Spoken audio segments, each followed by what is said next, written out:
ಎಫೆಸದವರಿಗೆ ಬರೆದಂತಹ ಪತ್ರಿಕೆ 3ನೇ ಅಧ್ಯಾಯ 20 ಹಾಗೂ 21ನೆಯ ವಾಕ್ಯಗಳು, ನಮ್ಮಲ್ಲಿ ಕಾರ್ಯ ಸಾಧಿಸುವ ತನ್ನ ಶಕ್ತಿಯ ಪ್ರಕಾರ ನಾವು ಬೇಡುವುದಕ್ಕಿಂತಲೂ ಯೋಚಿಸುವುದಕ್ಕಿಂತಲೂ ಅತ್ಯಧಿಕವಾದುದನ್ನು ಮಾಡಲು ಶಕ್ತನಾದ ದೇವರಿಗೆ ಸಭೆಯಲ್ಲಿಯೂ ಕ್ರಿಸ್ತ ಯೇಸುವಿನಲ್ಲಿಯೂ ತಲತಲಾಂತರಕ್ಕೂ ಯುಗಯುಗಾಂತರಕ್ಕೂ ಸ್ತೋತ್ರ, ಆಮೇನ್. ಈ ವಾಕ್ಯದಲ್ಲಿ ಅಪೊಸ್ತಲನಾದಂಥ ಪೌಲನು ನಮ್ಮಲ್ಲಿ ಕಾರ್ಯ ಮಾಡುವಂಥ ದೇವರನ್ನ ಸ್ತುತಿಸುತ್ತಾ ಘನಪಡಿಸುತ್ತಾ ನುಡಿದಂಥ ಸಂಗತಿಗಳನ್ನು ವಿವರಿಸಲಾಗಿದೆ. ನೋಡುವಂಥ ಸಮಯದಲ್ಲಿ ಸ್ಪಷ್ಟವಾಗಿ ಹೇಳುತ್ತಾ ಇದ್ದಾನೆ, ನಮ್ಮಲ್ಲಿ ಕಾರ್ಯ ಸಾಧಿಸುವ ತನ್ನ ಶಕ್ತಿಯ ಪ್ರಕಾರ ನಾವು ಬೇಡುವುದಕ್ಕಿಂತಲೂ ಯೋಚಿಸುವುದಕ್ಕಿಂತಲೂ ಅತ್ಯಧಿಕವಾದನ್ನು ಮಾಡಲು ಶಕ್ತನಾದಂಥ ದೇವರು ಎಂಬುದಾಗಿ. ಅಂದರೆ ನಮ್ಮಲ್ಲಿ ಕಾರ್ಯ ಮಾಡುವಂಥ ತನ್ನ ಶಕ್ತಿಯ ಪ್ರಕಾರ, ಅಂದರೆ ನಾವು ಎಷ್ಟರ ಮಟ್ಟಿಗೆ ದೇವರಿಗೆ ಕಾರ್ಯ ಮಾಡುವುದಕ್ಕೆ, ಆತನ ಉದ್ದೇಶಗಳು ನೆರವೇರುವುದಕ್ಕೆ ಅವಕಾಶವನ್ನು ಕೊಡುತ್ತೇವೋ, ಆ ಶಕ್ತಿಯ ಕಾರ್ಯ ರೂಪಕ್ಕೆ ನಾವು ನಮ್ಮನ್ನು ಬಿಟ್ಟು ಕೊಡುತ್ತೇವೋ, ಅಷ್ಟರ ಮಟ್ಟಿಗೆ ದೇವರು ನಮ್ಮಲ್ಲಿ ಕಾರ್ಯ ಮಾಡಿ ನಾವು ಬೇಡುವಂಥ ಕಾರ್ಯಗಳಲ್ಲಿ ಬೇಡುವುದಕ್ಕಿಂತಲೂ ಯೋಚಿಸುವುದಕ್ಕಿಂತಲೂ ಅತ್ಯಧಿಕವಾದನ್ನು ಅನುಗ್ರಹಿಸಿ ತನ್ನ ಸಾಕ್ಷಿಗಳಾಗಿ ಪ್ರಕಾಶಿಸುವಂತೆ ಕಾರ್ಯಗಳನ್ನು ಮಾಡುತ್ತಾರೆ. ಅದರ ಮೂಲಕವಾಗಿ ಸಭೆಯಲ್ಲಿಯೂ ಅನ್ಯ ಜನರ ಮಧ್ಯದಲ್ಲಿಯೂ ನಾವು ಸಾಕ್ಷಿಗಳಾಗಿ ಕಂಗೊಳಿಸಬಹುದಾಗಿದೆ. ಆದ್ದರಿಂದ ಈ ದಿವಸಗಳಲ್ಲಿ ದೇವರು ನಿಮ್ಮಲ್ಲಿ ಕಾರ್ಯ ಮಾಡುವುದಕ್ಕೆ ನೀವು ಬಿಟ್ಟು ಕೊಡಬೇಕು.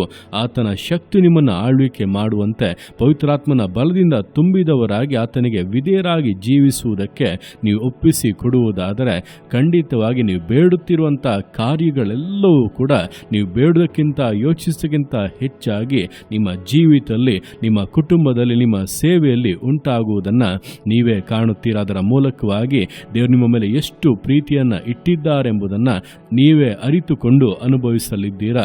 ನೋಡುವಂಥ ಸಮಯದಲ್ಲಿ ಪೌಲನ ಜೀವಿತವಿದಕ್ಕೊಂದು ಸ್ಪಷ್ಟವಾದಂಥ ಉದಾಹರಣೆ. ಆರಂಭದಲ್ಲಿ ಕ್ರಿಸ್ತನನ್ನು ಹಗೆ ಮಾಡುವವನಾಗಿ, ಕ್ರೈಸ್ತರನ್ನ ಹಿಂಸಿಸುವವನಾಗಿ, ಹೊಡೆಯುವವನಾಗಿ, ಸೆರೆಮನೆಗೆ ಹಾಕುವವನಾಗಿದ್ದಂಥ ಪೌಲನ ಜೀವಿತದಲ್ಲಿ ದೇವರು ಅವನನ್ನು ಸಂಧಿಸಿದಾಗ, ದೇವರ ಬಲವು ಅವನನ್ನು ಮುಟ್ಟಿದಾಗ ಅವನಾದರೂ ದೇವರ ಕಾರ್ಯಗಳ ಪರಿಪೂರ್ಣತೆಗೆ ತನ್ನನ್ನು ಒಪ್ಪಿಸಿಕೊಟ್ಟ. ಆತನ ಶಕ್ತಿಯ ಪ್ರಕಾರವಾಗಿ ಉಪಯೋಗವಾಗುವುದಕ್ಕೆ ತನ್ನನ್ನು ಪೂರ್ಣವಾಗಿ ಅರ್ಪಿಸಿದ. ಅದರ ನಂತರ ನೋಡುವಾಗ ಪೌಲನ ಜೀವಿತ ಯೋಚನೆ ಮಾಡುವುದಕ್ಕಿಂತ ವಿಶೇಷವಾಗಿ ಹೆಚ್ಚಾಗಿ ಕರ್ತನಿಗೋಸ್ಕರ ಪ್ರಯೋಜನವಾಯಿತು. ಆತನ ಮಹಿಮೆ, ಆತನ ಪ್ರಸನ್ನತೆ ಪೌಲನ ಮೂಲಕವಾಗಿ ತೋರ್ಪಟ್ಟು ಅನೇಕರದನ್ನು ಕಾಣುವಂತೆ, ಕರ್ತನಿಗೆ ಸಾಕ್ಷಿಗಳಾಗಿ ಬದಲಾಗುವಂತೆ ವಿಷಯಗಳು ಮಾರ್ಪಟ್ಟವು. ಆದ್ದರಿಂದ ಈ ದಿವಸಗಳಲ್ಲಿ ಕರ್ತನ ಶಕ್ತಿ ನಮ್ಮಲ್ಲಿ ಕಾರ್ಯ ಮಾಡುವಾಗಲೇ ನಾವು ಬೇಡುವಂಥ ವಿಷಯಗಳಲ್ಲಿ ಹೆಚ್ಚಿನ ಮೇಲುಗಳನ್ನು ಕಾಣುವುದಕ್ಕೆ ಸಾಧ್ಯ ಎಂಬುದನ್ನು ತಿಳಿದು ಆತನ ಶಕ್ತಿಗೂ, ಆತನ ಆಲೋಚನೆಗೂ, ಆತನ ನಡೆಸುವಿಕೆಗೂ ಪೂರ್ಣವಾಗಿ ಒಪ್ಪಿಸಿಕೊಟ್ಟು ಸಮರ್ಪಣೆಯಿಂದ, ದೃಢತೆಯಿಂದ, ವಿಧೇಯತೆಯಿಂದ ವಿಶ್ವಾಸ ಜೀವಿತಗಳನ್ನು ಮುನ್ನಡೆಸೋಣ. ದೇವರ ಕರಗಳಲ್ಲಿ ಸಮರ್ಪಿಸಿ ಪ್ರಾರ್ಥಿಸೋಣ. ಯೇಸುವೆ ಸ್ತೋತ್ರ ರಾಜ, ಕೊಟ್ಟಂಥ ಈ ದಿವಸಕ್ಕೋಸ್ಕರ ಸ್ತೋತ್ರ ಕರ್ತನೆ. ಈ ದಿವಸ ನಿನ್ನ ಕರಗಳಲ್ಲಿ ಸಮರ್ಪಿಸ್ತೇನೆ. ಪ್ರತಿಯೊಂದು ಜೀವಿತಗಳನ್ನು ನೀನು ಆಳ್ವಿಕೆ ಮಾಡು, ಬಲಪಡಿಸು ಕರ್ತನೆ.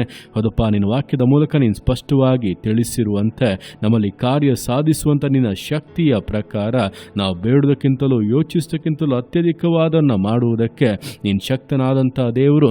ಅದಕ್ಕಾಗಿ ನಮ್ಮನ್ನು ಸಮರ್ಪಿಸ್ತಾ ಇದ್ದೇವೆ. ನಿನ್ನ ಶಕ್ತಿಯಪ್ಪ, ನಿನ್ನ ಆಲೋಚನೆಗಳು, ನಿನ್ನ ಉದ್ದೇಶಗಳು ನಮ್ಮಲ್ಲಿ ನಮ್ಮ ಮೂಲಕವಾಗಿ ಪರಿಪೂರ್ಣತೆಗೆ ಬರಲಿ. ಆಶೀರ್ವಾದ ಮೇಲುಗಳು ಉಂಟಾಗಲಿ, ತಡೆಗಳು ಮುರಿಯಲ್ಪಡಲಿ. ಯೇಸುವಿನ ನಾಮದಲ್ಲಿ ಹಿಂಜಾರಿಸುವಂಥ ಕ್ರಿಯೆಗಳೆಲ್ಲ ನೀಗಿ ಹೋಗಲಿ. ಅಪನಂಬಿಕೆಯ, ಸಂದೇಹದ ದುರಾತ್ಮಗಳು ತೊಲಗಲಿ ಎಂಬುದ ಕಟ್ಟಲೆ ಕೊಡ್ತಾ ಇದ್ದಾನೆ.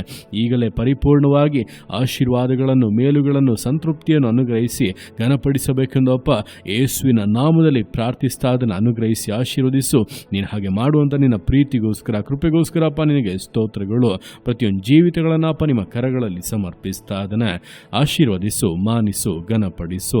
ಎಲ್ಲೋ ನಿಮ್ಮ ಕರಗಳಲ್ಲಿ ಸಮರ್ಪಿಸಿ ಎಲ್ಲ ಸ್ತುತಿಯನ್ನು ಮಾತನಿನೊಬ್ಬನಿಗೆ ಸಲ್ಲಿಸಿ ಯೇಸುವಿನ ನಾಮದಲ್ಲಿ ಬೇಡುತ್ತೇನೆ ನಮ್ಮ ತಂದೆಯೇ. ಆಮೇನ್, ಆಮೇನ್.